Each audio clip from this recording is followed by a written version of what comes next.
E aí, pessoal, bem-vindo a mais um podcast do esporte, podcast do Brasileirão, 28ª rodada. O Flamengo segue líder, reina absoluto no topo da tabela do Campeonato Brasileiro, 10 pontos à frente do Palmeiras, que é o vice-líder. Vamos começar falando já desse líder Flamengo, que teve uma partida um pouco mais complicada, né? Jogou contra o CSA no Maracanã e um Flamengo um pouco baleado aí em virtude, obviamente, da classificação para a final da Libertadores. Então, o Flamengo um pouco mais contido, sem tanta pressão, sem tanta agressividade. Um Flamengo que sofreu demais, vamos ser bem sinceros, sofreu demais. Se não fosse o Diego Alves, o Flamengo teria tomado empate e talvez até uma virada do CSA, tá? Porque o CSA foi valente, a gente tem que valorizar aqui. Claro que, mais uma vez eu vou ressaltar, o Flamengo obviamente tirou o pé, né? O Flamengo claramente uma postura conservadora, um pouco cansado, um pouco ressaqueados de uma super vitória contra o Grêmio na Libertadores. Então, o Flamengo jogou para o gasto, fez o que precisava fazer para fazer os 3 pontos, para empatar. Enfim, para mim, eu acho que o Flamengo entrou essa partida até para empatar apenas, né? Fazer um pontinho, né? Jogar tranquilo, jogar solto, sem forçar demais. Então, eu acho que foi uma noite do Diego Alves. Eu acho que tem que ressaltar aqui que esse Flamengo está na situação que está hoje, na posição de tabela que está hoje, não só porque tem um grande elenco, um grande time, taticamente falando, em campo, né? Digamos assim, da zaga para frente, né? Mas é um time que da zaga para trás tem um super goleiro que garante, que segura a bronca quando como esse time precisa, né? Um grande goleiro em jogo, com a bola rolando, e um grande goleiro também defendendo pênaltis. Para mim, o Diego Alves é o melhor defendedor de pênaltis que a gente tem no Brasil hoje. Então, tem que destacar. Eu acho que isso tem que ser ressaltado, porque eu acho que são as pequenas coisas que fazem a diferença. Então, num jogo em que o Flamengo não foi brilhante, um jogo em que o Flamengo não conseguiu se impor da forma como a gente estava acostumado a ver, mostra que tem um grande goleiro. Mostra que não é só tem um grande ataque, tem um grande meio de campo, tem uma grande zaga, mas tem também um grande goleiro. Eu acho que a composição desse time como um todo, eu acho que é um time que merece estar na posição privilegiada que está hoje, 10 pontos à frente do vice-líder e faz por merecer.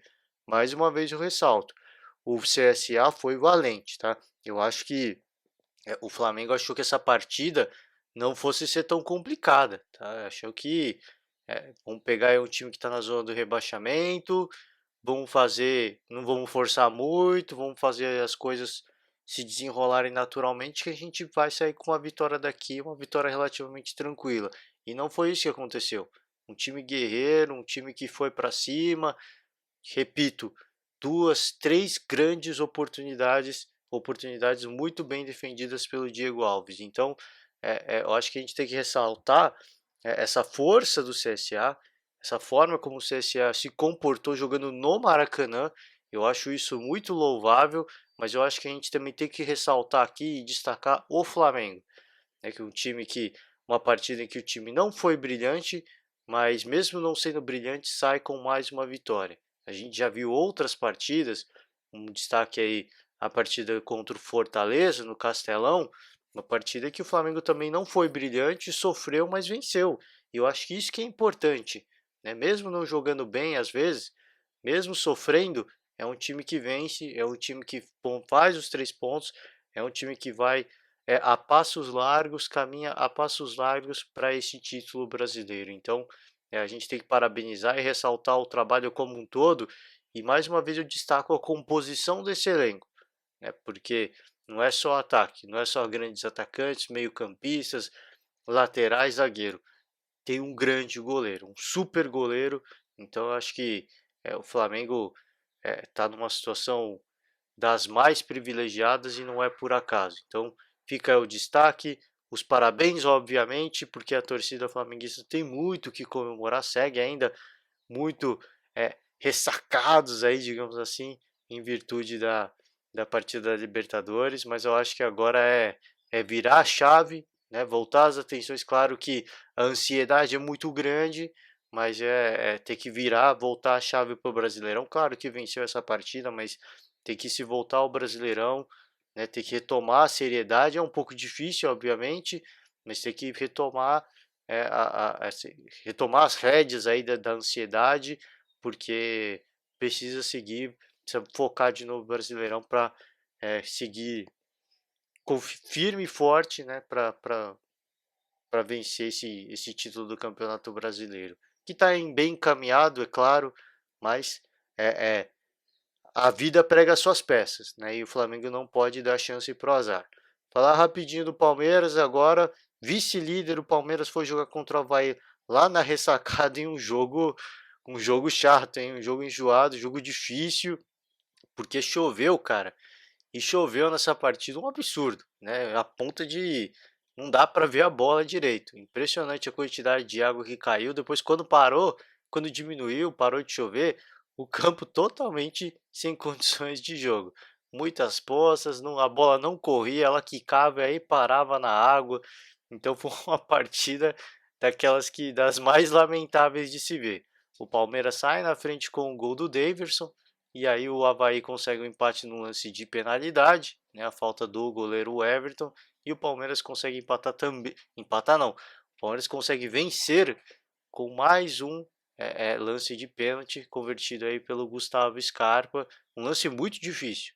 Um lance dos mais duvidosos, tá? O Avaí ficou na bronca, aí reclamou, mas é um lance muito complicado, mas muito complicado mesmo, tá?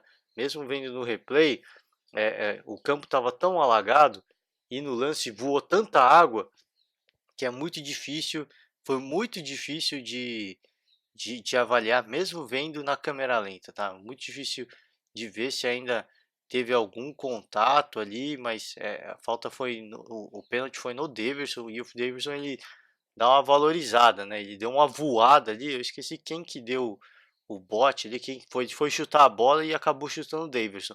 E a verdade é que não dá para saber de fato se houve esse contato, tá? A forma como o Daverson se jogou é muito forçada, ele dá uma valorizada. Eu não acho, né? Eu sinceramente não acho que ele, ainda mais com a condição que estava o campo, que ele veria aí uma oportunidade de cavar o pênalti. Eu acho que houve o contato e obviamente ele valorizou, tá? Ele é um cara que valoriza muito, mas eu não acho que ele se jogou propositalmente, até porque voou muita água, né? O lance é muito difícil de ver enfim, eu não acho que ele teve toda essa malandragem, esse tempo para pensar de que vai voar um monte de água e o árbitro de vídeo não vai ver, tá? Então eu acho que ele, obviamente, ele toma o contato, ele valoriza e a arbitragem marca porque é um lance muito complicado, mas muito complicado mesmo, tá? Eu não condeno a arbitragem por esse lance, mas também não vou aqui passar panos quentes, também não vou aqui eximir da culpa de forma alguma. É um lance difícil, mais uma vez repito, muito difícil mesmo, não tem como, mesmo na câmera lenta, mesmo com vários ângulos, não tem como ver se há um contato real. Tá? Se houve um contato real, para mim é pênalti, por menor que tenha sido o contato, eu sou daquela linha que eu sempre falo aqui, eu sempre falo, repito no podcast, se o árbitro marca falta de ataque, se for o contrário, a falta da defesa, ele tem que marcar também. Falta de defesa é pênalti, né? Não tem, a arbitragem usa dois pesos e duas medidas, né? Quando a falta é do atacante, dá um relãozinho, ele marca. Se for o contrário, ele não marca. Aí fica todo mundo falando, não, contato normal de jogo, né? É impressionante, não tem o mesmo peso. Então, para mim, eu acho que falta tem que ter o mesmo peso. E se foi falta nesse caso, se ele daria falta de ataque do Daverson, por exemplo, ele tem que dar a penalidade. Então, por isso que eu não condeno tanto, tá? Mas é um lance muito difícil. O Avaí ficou na bronca e foi um lance, obviamente, que deu a vitória ao Palmeiras. Uma vitória, uma partida que, outra vez, eu não tenho muito o que criticar o Palmeiras, tá? Tenho sim a criticar pelo primeiro tempo. Palmeiras vice-líder da competição, com o elenco que tem, jogando contra o lanterna do campeonato, e não conseguiu aí ser muito agressivo, não conseguiu ser muito eficaz. Depois que começou a chuva, aí infelizmente não tem como avaliar esse jogo em nada, né? Tecnicamente um jogo horroroso, muito difícil. Então fica aí, acho que o Palmeiras tem que comemorar os 3 pontos, arranca aí uma vitória que era obrigação, obviamente, do Palmeiras. O empate estava totalmente fora de cogitação, ainda mais considerando que o Avaí é o lanterna. Todo respeito ao Avaí, mas era uma partida em que o Palmeiras não podia sequer pensar em empatar ou perder. Tá? Então, acho que foi uma vitória importante, mas tecnicamente um jogo muito fraco, muito obviamente em função da chuva que atrapalhou muito. O Palmeiras terminou com muita posse de bola, mas sem chance real alguma de gol. Tá? Só o lance do Daverson, que eu repeti aí do primeiro gol, que foi de bola parada, não foi nem com a bola rolando. Então fica aí, só isso. Isso por si só diz o quanto esse Palmeiras é ineficiente. Então, é, tem muita coisa para melhorar, obviamente, mas segue firme, né? Sonhando aí, obviamente, com o título nacional, que é muito complicado, mas eu acho que o Palmeiras tem que acreditar. Eu já falei mais de uma vez aqui. Se o Palmeiras não acreditar nele, quem que vai acreditar? Então tem que seguir fazendo o seu trabalho, obviamente sem olhar muito para a margem de distância de pontuação, porque se ficar olhando que tem 10 pontos vai desanimar e vai tirar o pé. Então tem que focar no seu, vamos fazer o nosso. Em termos de estatísticas, temos condições, então vamos seguir fazendo nosso trabalho, vamos seguir tentando vencer o máximo de partidas possíveis, porque até o final do campeonato a gente vê o que, que dá.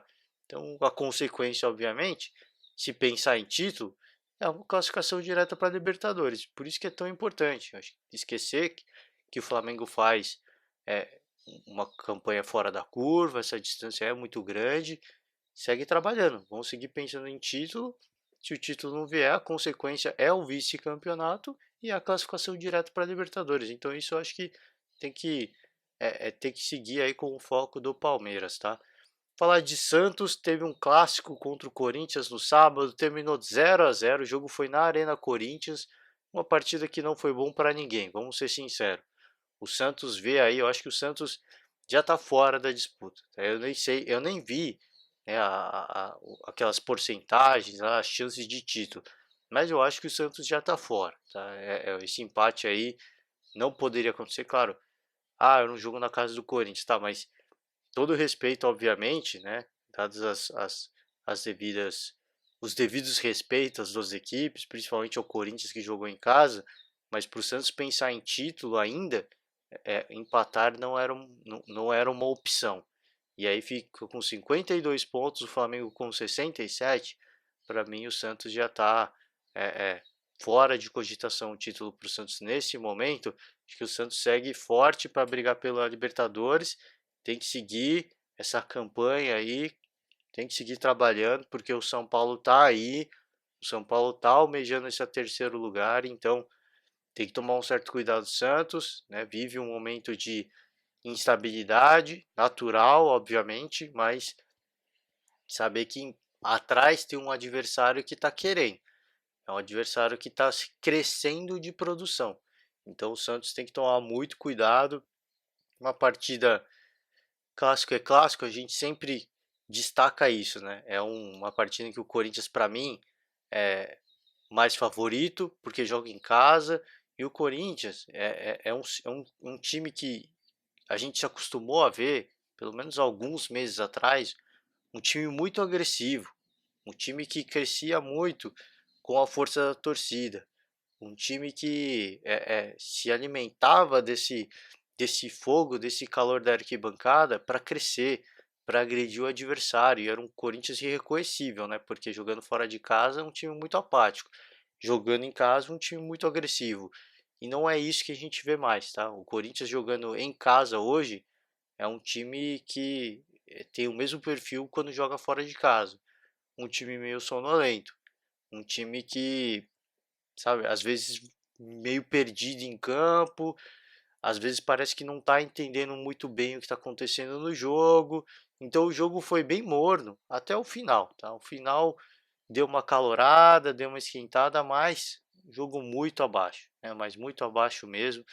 Infelizmente a gente não viu uma grande partida, uma grande exibição de nenhum dos dois times, tá? Então fica para o Santos muito complicado a disputa pelo título. Para mim, acho que está fora de cogitação. Eu não sei mais, é, é, eu não sei exatamente aí a questão da porcentagem, né, das estatísticas, mas para mim o Santos já está fora.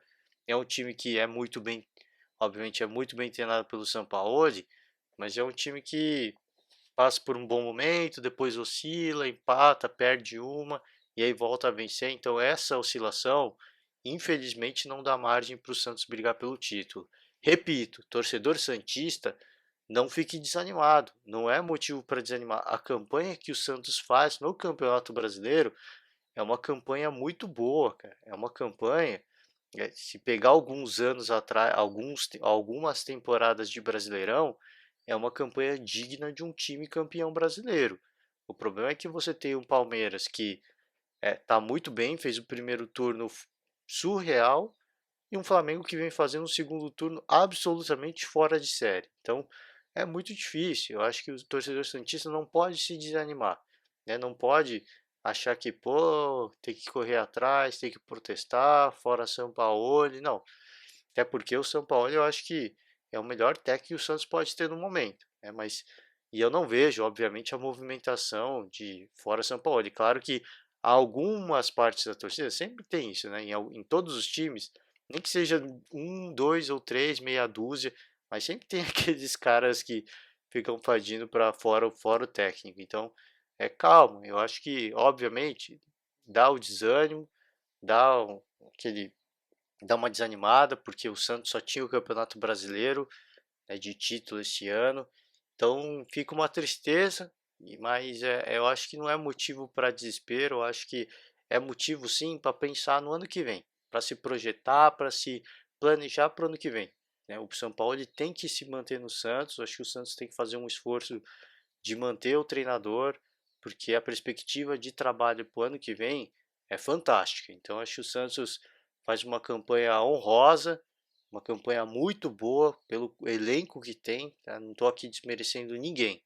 Todo respeito aos jogadores, ao time do Santos.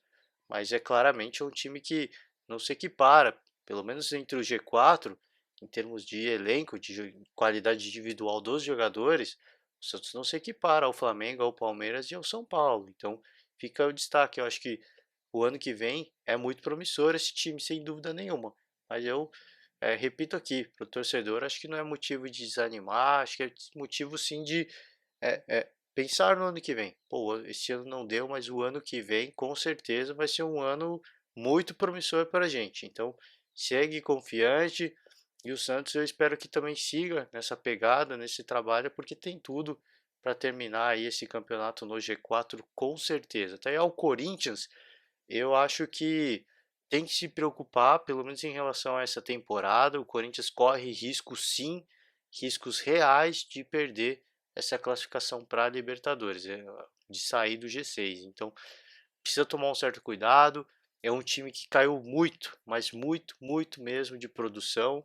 Me preocupa demais a questão do Fábio Carilli. Eu já falei aqui de ter um problema aí de relacionamento com o elenco. Então você vê que os jogadores não têm mais o perfil, já não compram tanto aquela ideia do Carille que a gente estava acostumado a ver, que a gente viu pelo menos há um mês atrás.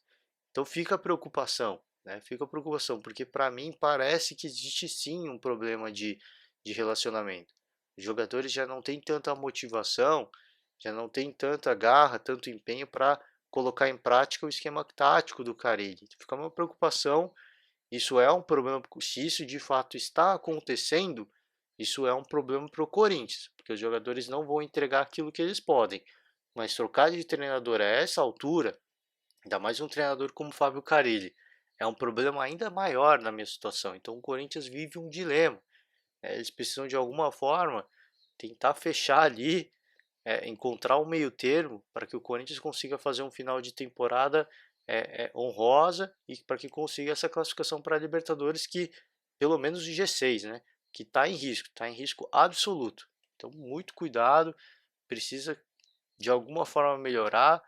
É claro que esse esquema tático do Fábio Carelli não é um esquema tático muito ofensivo, a gente está acostumado a ver isso, mas o Corinthians, repito, jogando em casa, em Itaquera, era um time muito mais forte, era um time muito agressivo. E hoje a gente não vê metade, a gente não vê nem 30% daquilo que a gente viu o Corinthians fazer jogando na sua arena. Então fica uma preocupação, acho que é motivo para o torcedor se preocupar. Eu falei muito, ó, olho no Corinthians, tô queimando um pouco a minha língua, mas eu tô queimando a minha língua por quê? Porque mais uma vez eu acho que tem algum problema sim internamente, tá? E os jogadores hoje não rendem tanto quanto eles já renderam e quanto a gente já viu eles renderem. Então fica aí uma preocupação, é uma coisa que eles vão ter que tentar encontrar um meio termo internamente, e eu espero que eles encontrem. Espero que eles encontrem porque o Corinthians era um time muito estável, um time que o Carille, apesar de ser falado que não merecia estar onde está, para mim, um time que merecia sim estar onde está, porque era um time muito regular. Era um time que, apesar de ganhar de 1-0, empatar, virar jogo no final, era um time muito regular. Então, se estava onde estava, é porque chegou pelos seus próprios méritos, pela regularidade. Enquanto os outros oscilavam, o Corinthians se mantinha constante. E é por isso que chegou onde chegou. E eu acho que precisa tentar reencontrar. Mesmo jogando feio, né, que muita gente fala isso, eu acho que o Corinthians precisa encontrar um meio termo e tentar recuperar essa regularidade que tinha para obviamente sonhar aí com no mínimo no G6 essa temporada, tá?